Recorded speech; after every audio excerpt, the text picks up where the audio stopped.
ওই স্থির জলের গতিবেগ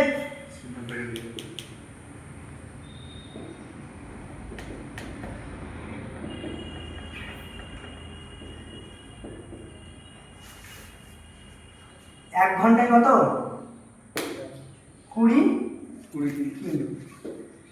এবার নৌকাটি যখন স্রোতের প্রতিকূলে যায়, আচ্ছা আমরা স্রোতের প্রতিকূল যখন বার করি তার সূত্র কি আমি নৌকার বেগ মাইনাস স্রোতের বেগ। এবার স্থির জলে নৌকার গতিবেগ বলেছে 1 ঘন্টায় 20 কিলোমিটার, কিন্তু এখানে প্রতিকূলে যায় 4 গুণ সময় নেয়। 1 ঘন্টায় যদি 20 কিলোমিটার যায় 4 গুণ মানে 4 ঘন্টা, তাহলে প্রতিকূলে যায়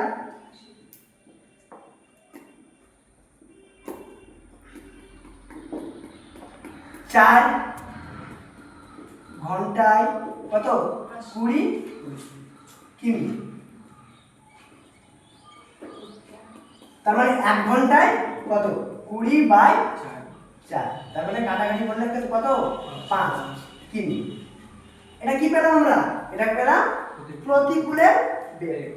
এবার প্রতিকূলের বেগে কখন থাকে? অনুকূলের বেগে এই স্থির জলের বেগ প্লাস মাইনাস স্রোতের বেগ থাকে। প্রতিকূলের বেগ মানে হচ্ছে স্থির জলে প্রতিকূলের সূত্র কি বলতো? প্রতিকূল মানে হচ্ছে স্থির জলে নৌকার বেগ মাইনাস স্রোতের বেগ।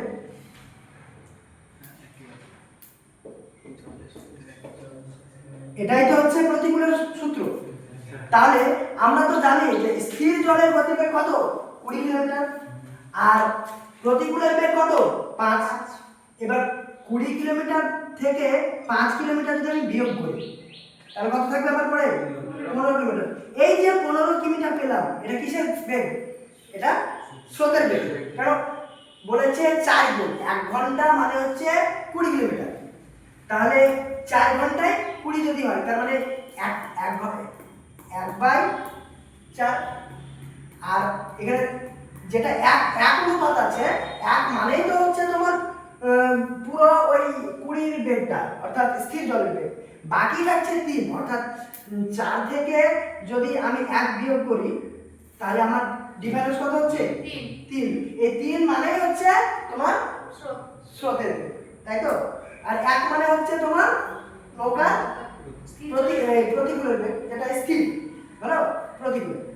এবার আমি মোটের উপরে পেলাম 15 কিলোমিটার। আগে আমি কি পেয়েছি যে স্থির জলে নৌকার গতিবেগ 20 কিলোমিটার পার ঘন্টা। এবার আমরা যখন অনুকূলের গতিবেগ বার করবো, কথা বলবেন, আমরা যখন অনুকূলের গতিবেগ বার করবো, অনুকূলের গতিবেগের সূত্র কি? স্থির জলে নৌকার বেগ প্লাস স্রোতের বেগ। তাহলে স্থির জলে নৌকার বেগ অনুকূল, স্থির জলে নৌকার বেগ কত আছে 20 কিলোমিটার প্লাস স্রোতের বেগ কত পেয়েছি আমি 15 কিলোমিটার, তাই তো? টোটালের উপর কত হলো 35 কিলোমিটার। এটুকু কি বুঝতে পেরেছো সবাই? এই যে 35 কিলোমিটার পেলাম, এটা কার 1 ঘন্টায়, তাহলে 1 ঘন্টায় যায় 35 কিলোমিটার, অর্থাৎ যে 35 কিমি যায় 60 মিনিটে। 60 মিনিট মানে তো 1 ঘন্টা। আমি যদি 1 ঘন্টায় 35 কিলোমিটার বলি বা 35 কিমি যাই 60, একই ব্যাপার। তাহলে আমাকে প্রশ্নতে কি বলেছে? এই যে 21 কিলোমিটার, এই 21 কিলোমিটার যেতে কোথায় যেতে? অনুকূলে যেতে। আমি তো অনুকূলে পেয়ে গেছি, তাহলে অনুকূলে যদি 21 কিলোমিটার যায় তাহলে তার সময় কত মিনিট লাগে? যেহেতু আমাকে মিনিটে চেয়েছে, তাই আমরা জানি যে এইরকম ঐকিক নিয়মে যখন করি তাহলে কি হয় 60/35 গণিত 5 7 35 আর 5 12 60, 3 7 21, অতএব 3 12 36 মিনিট। তাহলে 36 মিনিটটা কি সঠিক অ্যান্সার।